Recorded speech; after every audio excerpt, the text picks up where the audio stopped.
Hey, Mortgage Coach community, Dave Savage, and I am doing a follow-up interview with Bryan Kreuzberger. Bryan, how you doing, brother? Man, we just practiced that 3 times. You blew the last name. Kreuzberger. Kreuzberger. I'm We doing great. I'm doing great. good. Well, hey, thanks for calling me out on that. So I've interviewed Bryan a lot of times, and we did an interview earlier today with two top realtors. I'll let Bryan put a little more color around that, but I have put a link to the 1 hour interview we did with Bryan below. So if you're watching this on YouTube, there's a description below, and there's a link to that. You'll probably get more value out of this conversation if you've heard that conversation, but there'll be plenty of value to just keep listening. So, Bryan, if you could give us a little bit of backstory on yourself, a little bit of backstory on the call we did today, and then let's break it down. Yeah, sure. So, by way of background, I was a sales guy. I was trying to get meetings with executives, Fortune 500 companies, and I hated a cold call. So, I always was looking for a better system, better way to do it. And I wrote 15,000 emails, came up with a whole emailing system. We call it one lead a day. And we have a training to develop the messaging that gets people to respond. So, there's lots of email software out there. But the problem is people are kind of machine gunning the world and they're not getting people to respond, and they're getting like 1 to 5% response rates. And it's really the message that needs to be adjusted, because with the right message, you can get anybody to respond. So we went out and interviewed a couple of the different real estate, some of the top real estate agents that work with Dave and his community, and earlier on this call. And then I took all those notes and kind of had some findings, and we can kind of go into the email, the messaging that got those real estate agents to hire the loan officers and start working with that loan officers. And also for people that are already working with a loan officer, what's the messaging that could get that person to switch, to work with you. Go ahead. So a couple things. So folks, I put a link to Bryan's notes below, and he also crafted, call it a version 1 email that a loan officer could send to a realtor with the goal of getting a meeting. So you might want to put this on pause, click below, print that out, but just wanted you to know that that is a resource. So do they have the actual content of the email and the notes? Yeah, from the call? Yeah, well, Okay. they have whatever you and I want to put in that link, but it's down there. We'll decide what you see. All right, so we'll include all of it down there. I think the key findings are, first off, from 1,000 sales calls, in my career, people buy from emotion, right? And they buy from pain less so than what they desire. And to get them to respond to you, we really need to access that pain, or meet them in their mind. So that's why we do the customer interviews. Otherwise, what people who get 1 to 5% response rates, they're just writing about themselves and what they do, or they're guessing.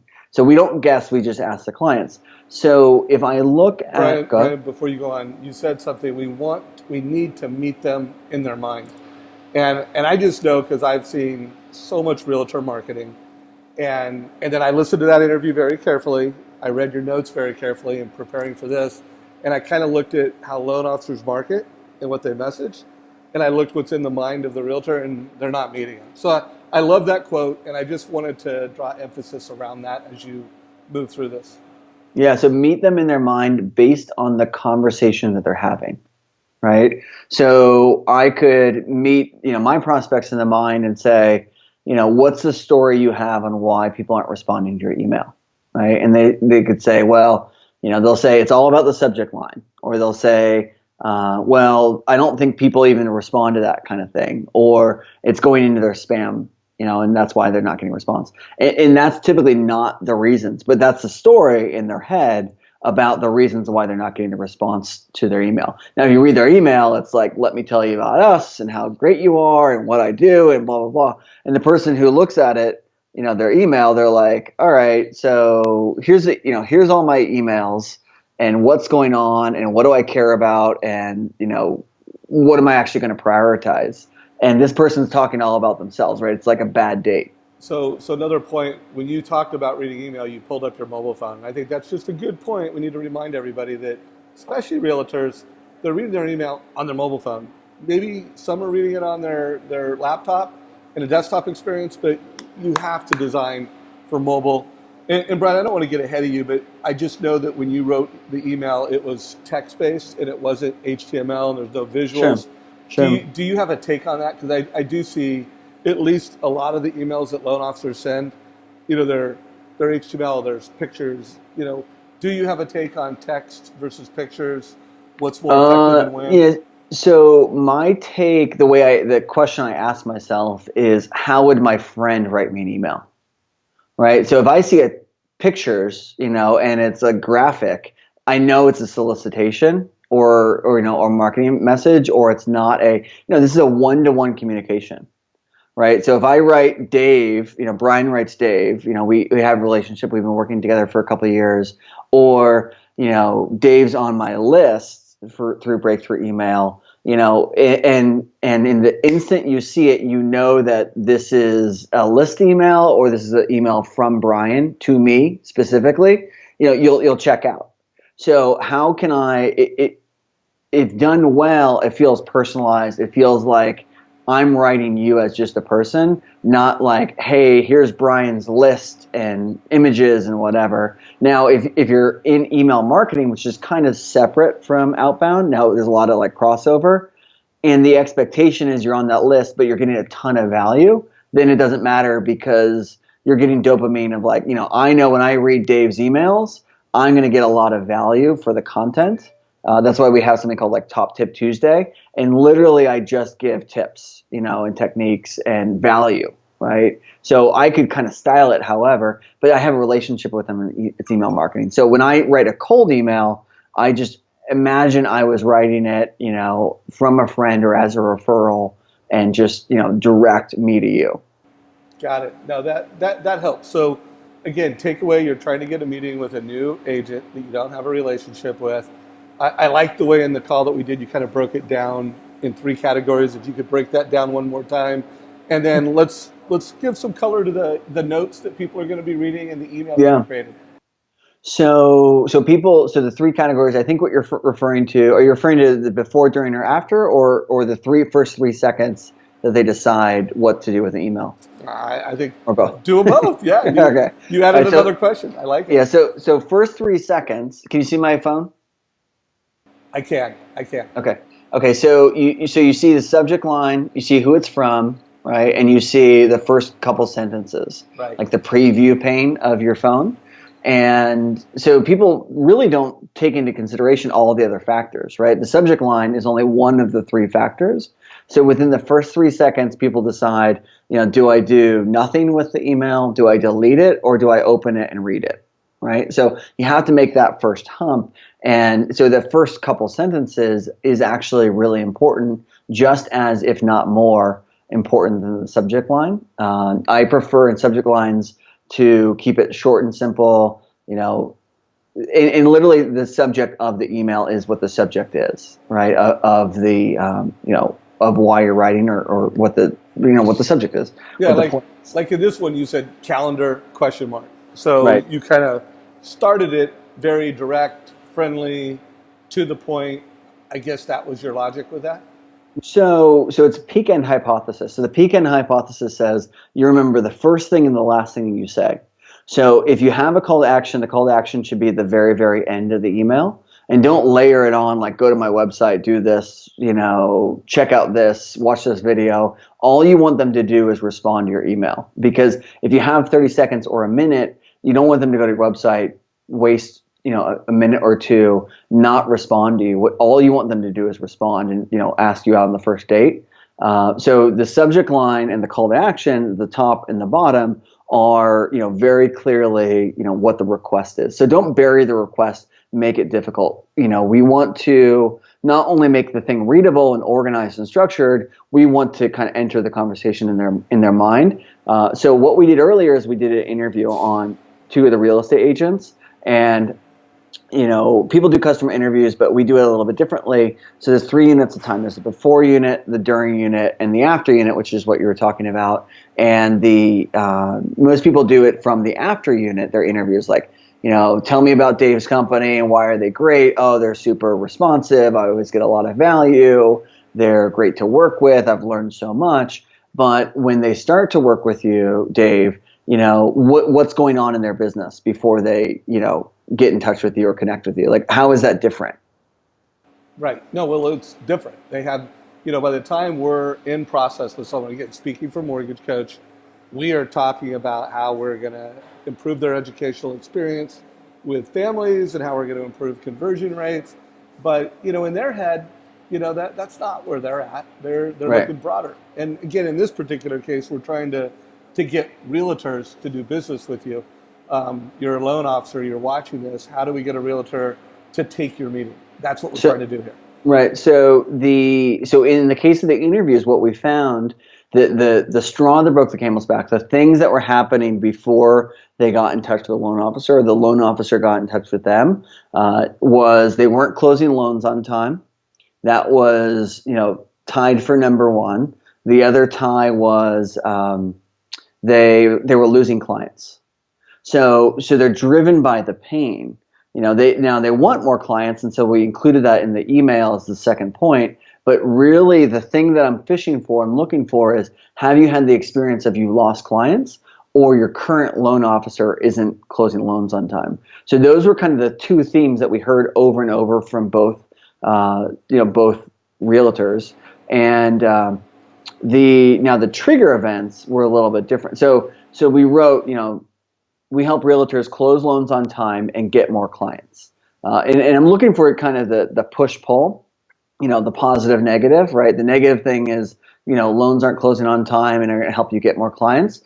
We do this by taking control of the loan process. They wanted control of this whole thing. It was like, by giving this to somebody else, the fact that things are blowing up, they're losing clients, things aren't closing on time, all these other factors, they want that certainty. I mean, that's a human need. Typically we help realtors in 5 ways. I want to frame it, make it really simple for somebody to kind of scan and read. It's like, okay, I know that this isn't going to be a long, boring email. Like, they're getting to the point, right? So the first is, they aren't closing loans on time. They're losing clients. Whether files aren't being scrubbed or underwriters are seeing things they shouldn't, loans can't fall through or fall out of escrow.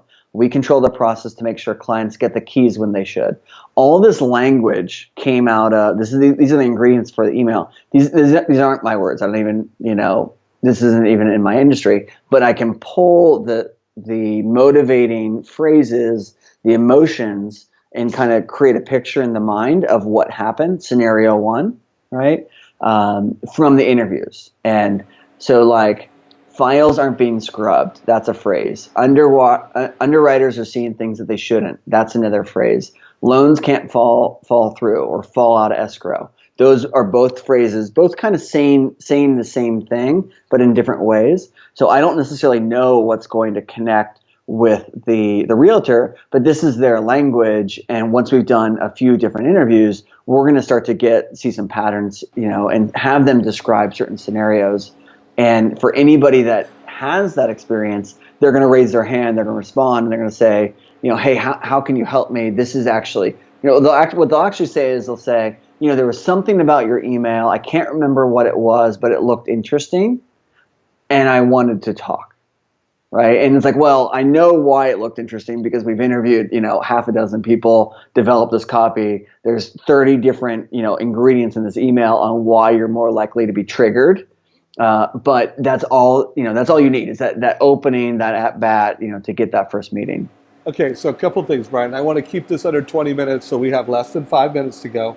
Sure. But so 2 things. One, when you're listening to this, both of these agents hadn't changed loan officers, one for over a year, one for over 5 years. So when Bryan was interviewing him, he was interviewing him from, hey, think back a year ago and 5 years ago, and what were you thinking and why did you change? So, one, we didn't create this to say, hey, this is the ultimate email today. We created today's call so that you can see what an interview looked like. By the way, a commercial interview for the purpose of creating commercial marketing content.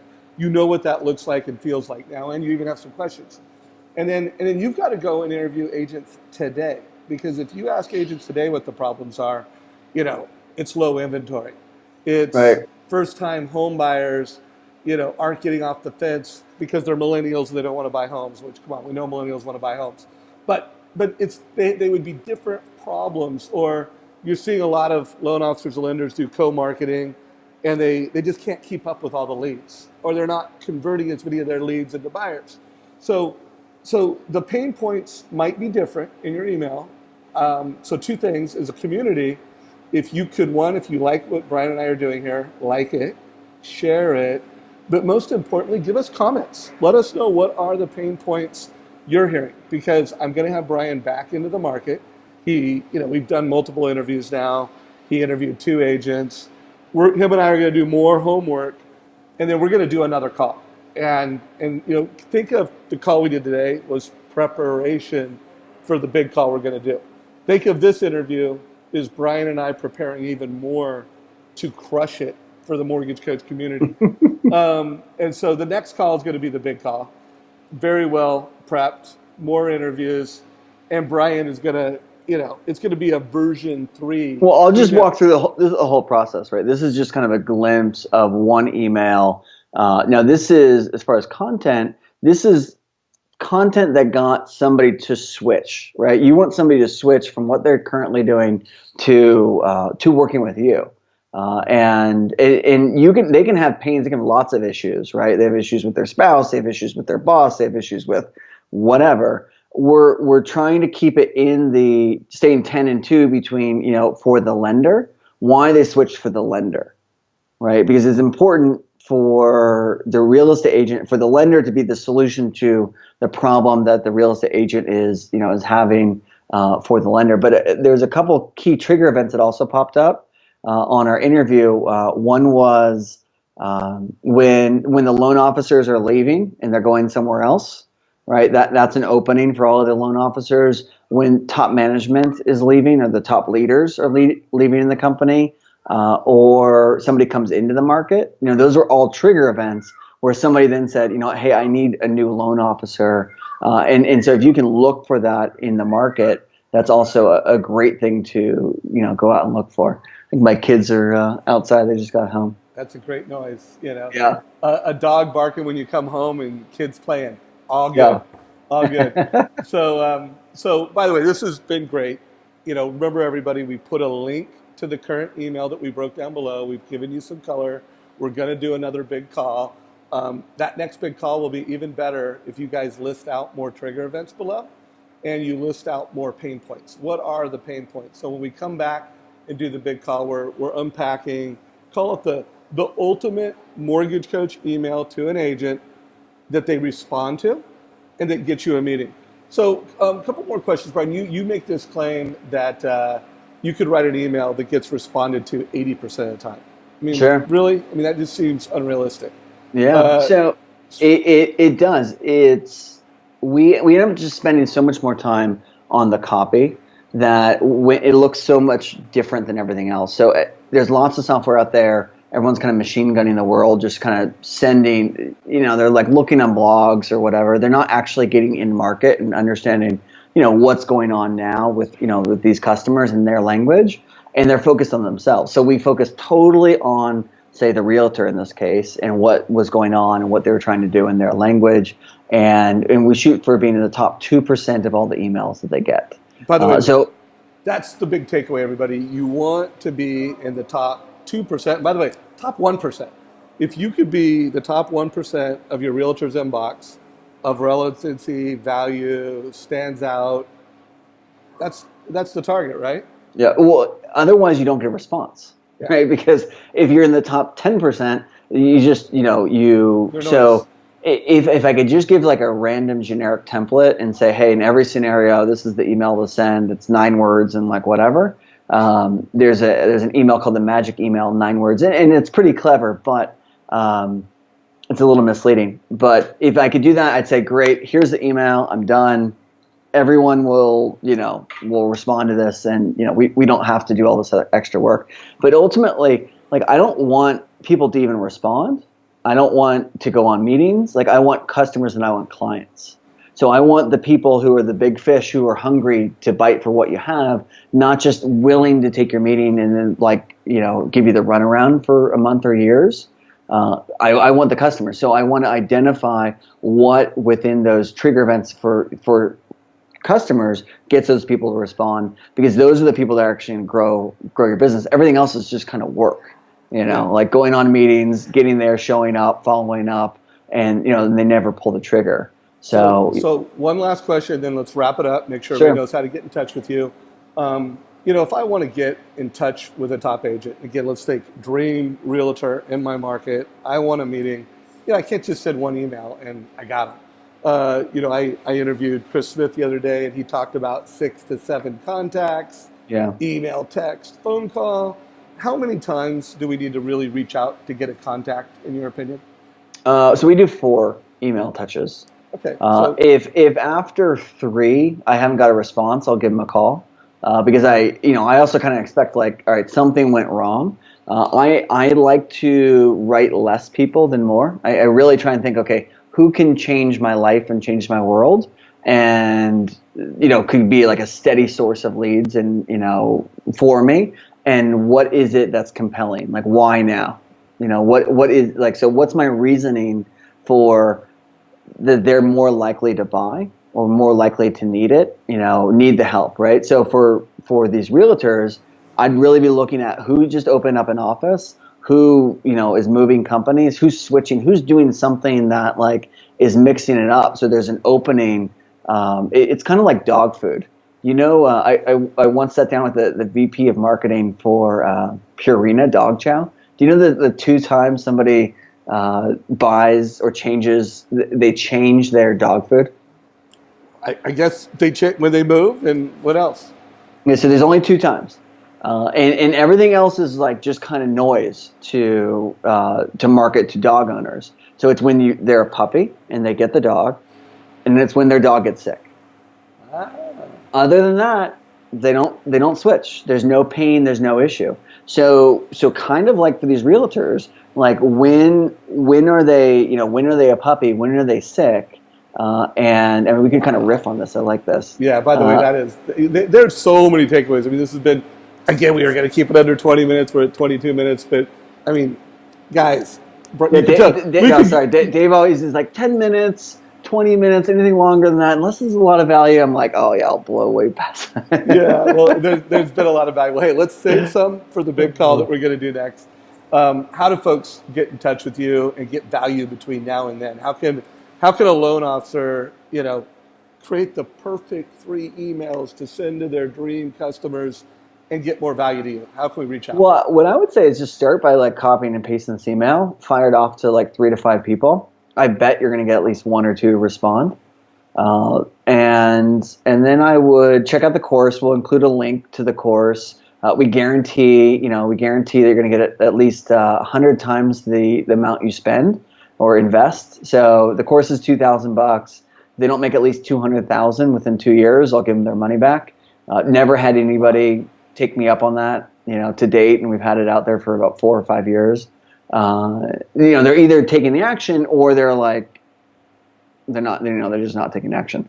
Start with the email, and also just talk to your clients. Just say, hey, what was going on in your world, and look at your email and analyze it from the lens of, am I talking about myself and what we do, or am I talking about the frustrations and desires and concerns that my client or target has, and how I can help them. I think that's a great starting point. Yeah, meet them where they're at in their mind. Send less emails, be more targeted, but remember 3 emails and then call if they haven't responded. Be very intentional about not just the headline, but what shows up in the paying. Anyways, man, I'm going to re-listen to this. I hope everybody got value from it. Remember, the email is below. The link's there. We'll be letting you know when Bryan has scheduled another call. It'll probably be July, into June, sometime in July.